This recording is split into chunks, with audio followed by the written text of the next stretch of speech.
Hi everyone, मैं सुष्मिता त्रिपाठी स्वागत करती हूँ आप सभी का वाईफाई स्टडी जो कि हिस्सा है यानी कि एकेडमी का।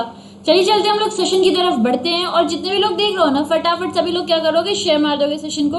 ओके, सबसे पहले आप लोग वाईफाई स्टडी डिफेंस एग्जाम को जाकर के सब्सक्राइब कर लीजिएगा अगर अब तक ना किया हो तो। मॉर्निंग 7:30 AM पर मेरी करंट अफेयर्स की क्लास आती है, होपफुली आप लोग वहां पर भी आओगे। जैसा मैं हर बार कहती हूँ, आप लोग का सपोर्ट हमारे लिए सब कुछ है, ठीक है। तो बस सपोर्ट करिए और तहे दिल से उसके लिए धन्यवाद। इसके अलावा सभी लोग वाईफाई स्टडी लाइव टेस्ट को जाकर के सब्सक्राइब करना है आप लोगों को, ठीक है। अनअकैडमी सब्सक्रिप्शन अवेलेबल है सीबीएसई क्लास 9 से 12 तक, अगर आप लोग चाहते हो तो ले सकते हो। कोड कौन सा यूज होगा? सुष्मिता 10। ओके, इस कोड को आप लोग यूज करोगे। ओके, चलो अब चलते हैं सेशन की तरफ। सबसे पहले सवाल में आपसे पूछ रहा है कि कहां पर गांधी जी अडॉप्ट किए थे सेवा धर्म? मुंबई, शांति निकेतन, साउथ अफ्रीका या पुणे? आंसर करते चलो। जितने भी लोग सेशन को देख रहे हो फटाफट फटाफट आंसर करते चलो, ठीक है। हाँ, यस यस यस। थोड़ा सा कमेंट में हल्का हल्का सा दिक्कत हो रहा है, आज सुबह से ही कुछ कुछ चल रहा था बार बार, लेकिन अभी थोड़ी सी ज्यादा हो रही है। एक्चुअली मुझे लगता है कि रात के 12 बजे भी थोड़ा सा प्रॉब्लम ज्यादा रहता भी है। ओके, जैसा आप लोग देख रहे हो कि जब आपसे क्या पूछा है, कहां पर इन्होंने सेवा धर्म को अडॉप्ट किया था, ये आपका यूपी लोअर सब मीन्स 2015 का सवाल है। ओके ना, देखिएगा महात्मा गांधी जी जो है अपनी सर्विसेज एक अटेंडेंट की तरह भी दिए थे, जो भी गरीब पेशेंट्स आए थे ना वहाँ चैरिटी हॉस्पिटल रुस्तम जी में, ठीक है, जब इनका स्टे साउथ अफ्रीका में था तब। और यहाँ पर इन्होंने कुछ वॉलंटरी सर्विसेज दी थी एक कंपाउंडर के भी तौर पर, ठीक है। तो इस जगह पे बेसिकली जो आपसे पूछा जा रहा है कि कहाँ पर इन्होंने अडॉप्ट किया था सेवा धर्म, तो इसका जो सही आंसर होगा वो होगा साउथ अफ्रीका। यहाँ पर इन्होंने क्या अडॉप्ट किया था? सेवा धर्म को अडॉप्ट किया था, ठीक है बच्चों। चलो, अगर सब कुछ क्लियर है, सुनाई दे रहा है, दिखाई दे रहा है, तो आप सभी लोग क्या करोगे, एक एक बार सेशन को लाइक करोगे और शेयर करोगे कि हाँ जी मैडम, सब हमें सुनाई भी दे रहा है, सब हमें दिखाई भी दे रहा है। ओके, चलो अगला आपसे पूछ रहा है कि इनमें से किसने सत्याग्रह वर्ड जो है इसको गढ़ा था? हरिलाल गांधी, महात्मा गांधी, रामदास गांधी, मनीलाल? बताइए बच्चों। हाँ, और देखो जो कहते हो ना आसान है सवाल, ये यूपी पीसीएस मेंस 2015 का सवाल है।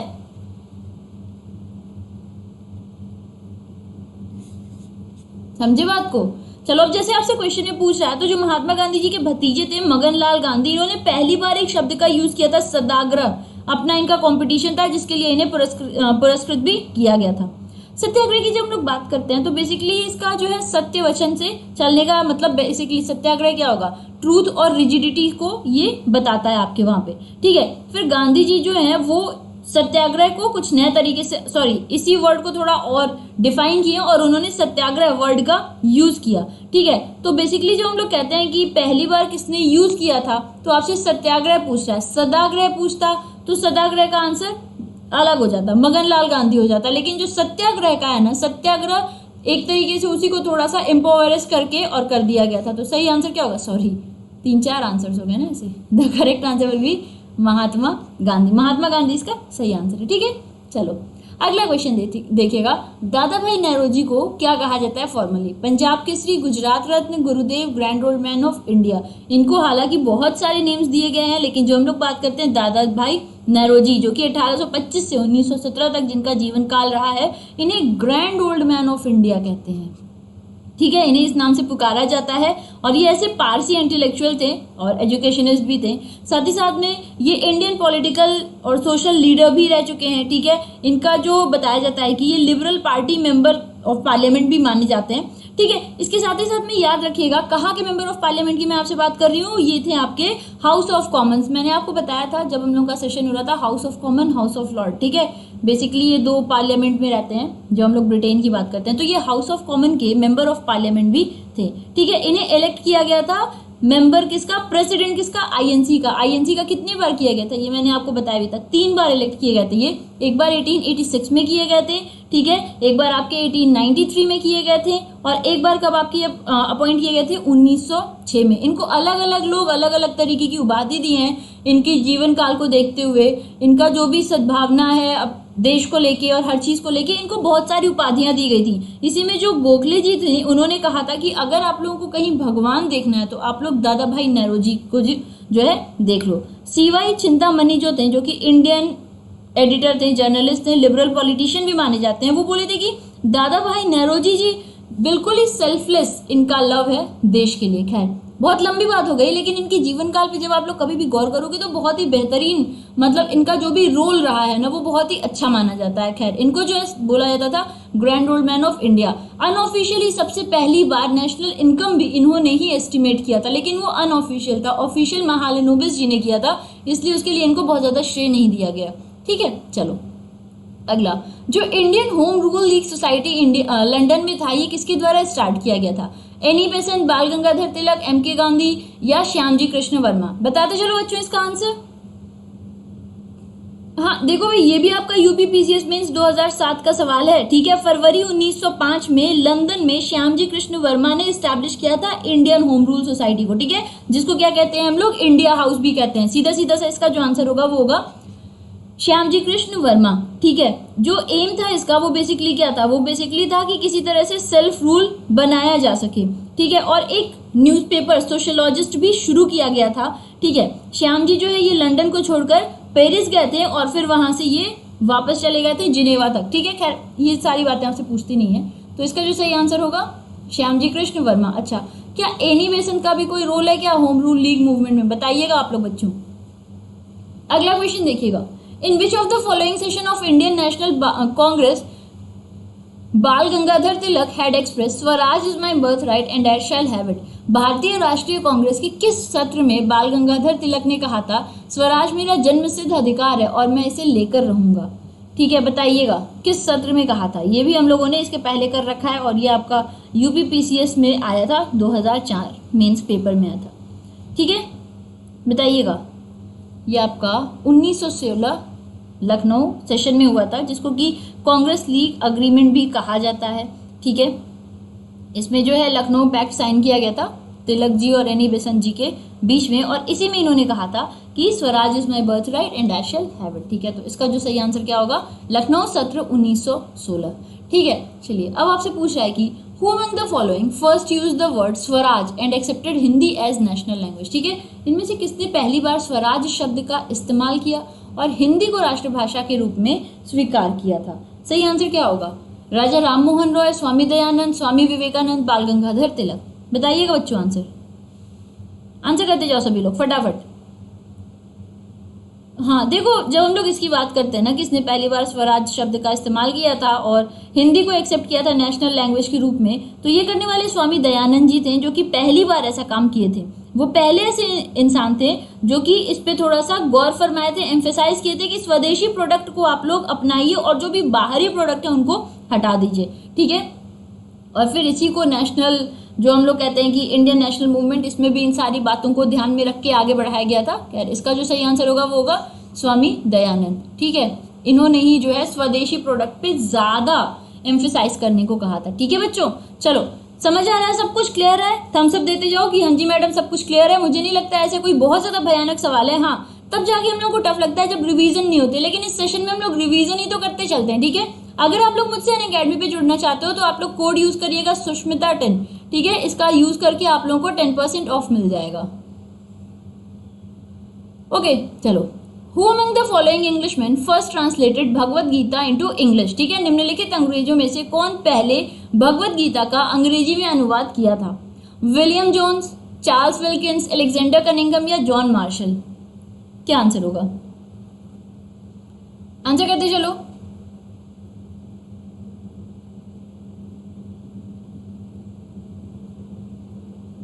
देखो आसान सा सवाल है, बहुत इजीली आप लोग बता सकते हो क्योंकि इसको हम लोगों ने पहले भी कर रखा है। आईएएस प्री 2001 का सवाल है। ठीक है, चार्ल्स विल्किंस जी पहले इंग्लिशमैन थे जिन्हें की ट्रांसलेटर कहा जाता है भगवत गीता का, इंग्लिश में इन्होंने किया था। ठीक है, जिसके जो प्रीफेस हैं वो किसके द्वारा लिखे गए थे? वॉरेन हेस्टिंग द्वारा। ठीक है, खैर इसकी अगर हम लोग सीधी सीधी सी बात करते हैं कि किसने इसको किया था, तो that would be Charles Wilkins. इन्होंने जो है इसको लिखा था। ओके, फिर देखो ये बहुत आसान से सवाल है बच्चों कि मक्का कहाँ पर है? ठीक है, ये तो सभी लोग बता सकते हो, सीरिया, ईरान, इराक, सऊदी अरब। बिल्कुल ऐसे सवाल को हम लोग 2 कौड़ी का कहते हैं। The correct answer will B Saudi Arab. Okay next, हजरत मोहम्मद जो प्रॉफिट थे, ये कौन से सत्र में इनका जन्म हुआ था? 570 एडी, 622, 642, 670? बताइएगा आंसर। देखिए जब हम लोग बात करते हैं हज़रत मोहम्मद को, ठीक है, तो इनका जो जन्म हुआ था ये मक्का अरबियन सिटी में हुआ था और इन्हें होली प्रॉफिट मुस्लिम्स के कहा जाता है।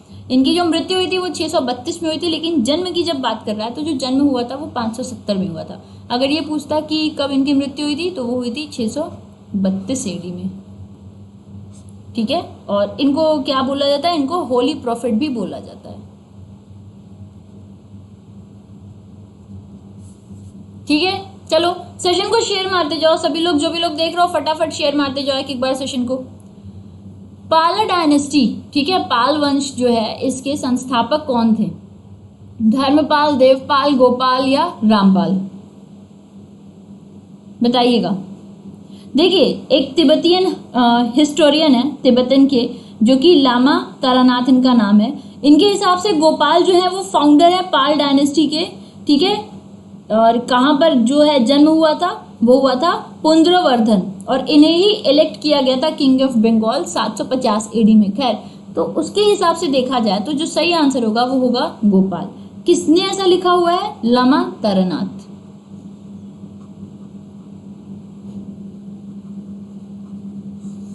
ठीक है, अगला देखिएगा। Who is the author of गीत गोविंद? जयदेव, सूरदास, केशव या मीरा? बताइएगा।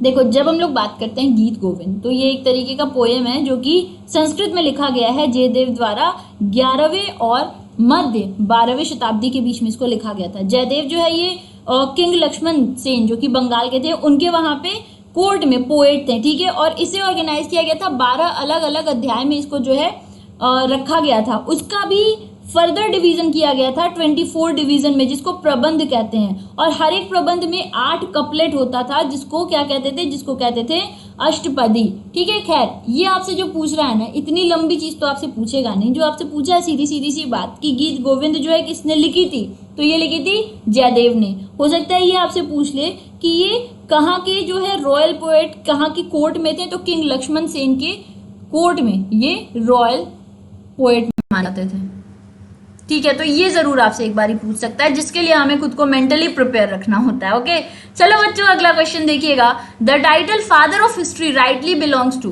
हेरोडोटस, यूरिपिड्स, थ्यूसिडाइड्स, ठीक है, गजब नाम लिखा है, सोक्रेट्स। अंग्रेजी मूवी देखोगे कभी तुम लोग तो उसमें ये सारे नाम बहुत जबरदस्त दिए रहते हैं और उसको प्रोनाउंस करने में 2 दिन लग जाता है। खैर आपसे जो क्वेश्चन में पूछ रहा है कि जो Greek basically father of history basically किसको कहते हैं? इतिहास का पिता सही मायने में किसे माना जाता है? तो ग्रीक ऑथर थे हेरोडोटस, इन्हें फादर ऑफ हिस्ट्री कहे जाते हैं। इनकी एक बहुत फेमस किताब है हिस्टोरिका, जो कि इंडो पर्शियन रिलेशन बताती है 5वीं शताब्दी के तहत, ठीक है। तो सही आंसर क्या होगा? हेरोडोटस। कहाँ के? ये ग्रीक ऑथर थे।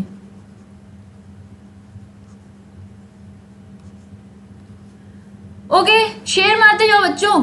लिंक को क्या करोगे? लिंक को आप लोग कॉपी मारोगे और कॉपी करके क्या करोगे? इसे शेयर, जनहित में जारी। अगला, which ruling dynasty donated maximum villages to temples and Brahmans? Gupta, Pala, Rashtrakuta या प्रतिहार? बताइएगा।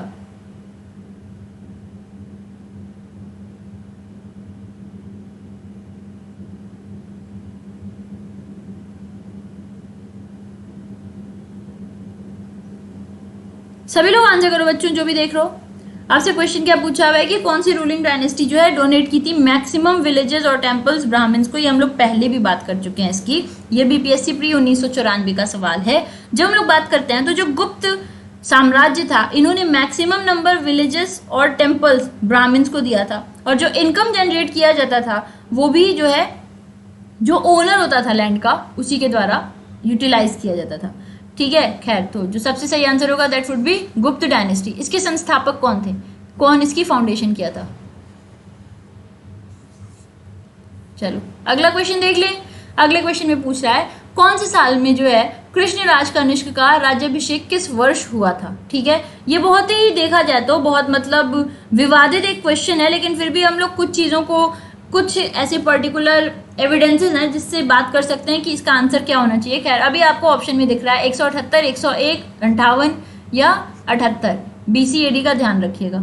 देखिए जो कनिष्क कोरोनेशन की बात कर रहा है, राज्याभिषेक की बात कर रहा है, तो ये बहुत ही कंट्रोवर्शियल है जैसा मैंने बताया। 2 इंटरनेशनल कन्वेंशन भी हुए थे लंदन में, एक हुआ था 1913 में और एक हुआ था 1960 में, ठीक है। इस पे डिस्कशन की गई थी और जो सेकेंड कन्वेंशन था उसमें एक कॉमन कंसेंट पे साइन किया गया था 78 एडी, ठीक है। और इसी को जो है ना साक संवत की शुरुआत भी मानी जाती है। खैर इसका जो आपका सही आंसर होगा 78 एडी, ठीक है। और यही किसकी बिगनिंग हुई थी? साक संवत, ठीक है।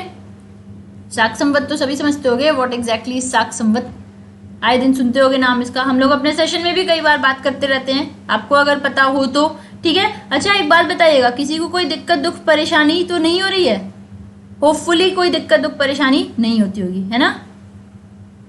हाँ देखो भाई, शाक संवत क्या होता है? इंडियन नेशनल कैलेंडर, बेसिकली उसी को तो हम लोग कहते हैं ना शलिवाहन शाक कैलेंडर, वही चीज है, ठीक है। तो उसी की ही बात कर रही हूँ, यहीं से उसकी शुरुआत हुई थी, ठीक है, बताया जाता है।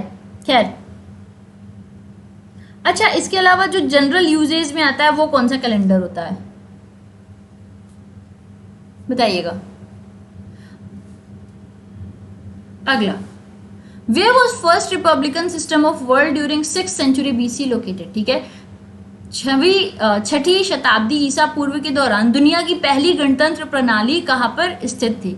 वैशाली, एथेंस, स्पार्टा, हरक्यूलिस याद आया, पाटलिपुत्र, बताइएगा। कार्टून्स देख के बहुत सारी चीजें हम लोग को ऐसे भी याद हो जाती है, मुझे ऐसा लगता है। बताइएगा आंसर सभी लोग। क्या पूछा है? छठी शताब्दी ईसा पूर्व के दौरान दुनिया की पहली गणतंत्र प्रणाली कहाँ स्थित थी, ठीक है। जो हम लोग इसकी बात करते हैं तो लिच्छावी साम्राज्य वैशाली का जो था स्टैब्लिश किया था पहला रिपब्लिक विश्व में, ठीक है। वैशाली जो है इसका नेम कहाँ से आया था? किंग विशाल, महाभारत के समय में जो थे उससे नाम आया था, ठीक है। वैशाली जो है ये बहुत बड़ा क्या जाता है कि बुद्धिस्ट लोगों का बहुत बड़ा तीर्थ का जगह है जहां पर कि लॉर्ड महावीर का जन्म भी हुआ था, ठीक है। खैर इसका जो सही आंसर होगा दैट वुड बी वैशाली, ठीक है। पहला रिपब्लिकन सिस्टम छठी सेंचुरी में कहाँ लोकेटेड है? इट वॉज वैशाली, ठीक है।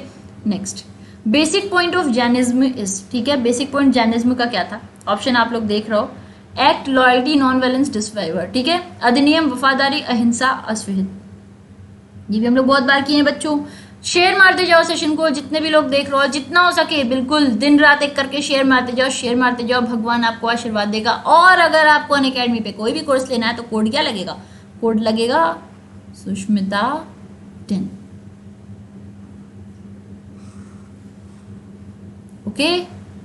नाउ जैसा आप लोग देख रहे हो, जैनिज्म का जो बेसिकली एक रिलीजन है जिसमें हम लोग अहिंसा को लोग ज्यादा फॉलो करते हैं, ये बात तो आप लोगों को भी अब तक पता ही चल गई होगी। अहिंसा क्या होता है? ये सुपरसीड करता है बहुत सारे कॉन्सेप्ट, आइडियोलॉजी वगैरह को एक साथ, ठीक है। तो इसका जो बेसिक आंसर होगा दैट वुड बी यस, इसका जो आपका बेसिक आंसर होगा that would be non violence, यानी कि अहिंसा, ओके। बेसिक पॉइंट ये आप लोग आए दिन उसमें भी देखते होगे, क्या नाम है इसको, आप लोग आए दिन देखते होगे, मीम्स भी बनते हैं आजकल तो इस पे बहुत सारे, तो वो भी आप लोग देखते होगे। खैर चलो, याद रखिएगा कल सुबह 7:30 बजे आप लोग वाईफाई स्टडी डिफेंस एग्जाम पर आओगे और करंट अफेयर्स की क्लास लेनी है सभी को। मैं हर बार कहती हूँ अपना सपोर्ट प्लीज शो करिए, क्योंकि आपका सपोर्ट, आपका प्यार हमारे लिए सब कुछ है, वो हमें कहीं से कहीं पहुंचा सकता है और कहीं से कहीं पहुंचा सकता है, ओके। एनीवे ऑब्वियसली स्टूडेंट्स का ही फेवर होता है जो हम लोग को कहाँ से कहाँ पहुंचा देता है, और होपफुली आप लोग मुझे अपना सपोर्ट दोगे, okay. Thank you so much for watching my session. अगर आप लोगों को पसंद आया है तो फिर इसको शेयर मार दीजिएगा। Love you people, bye bye.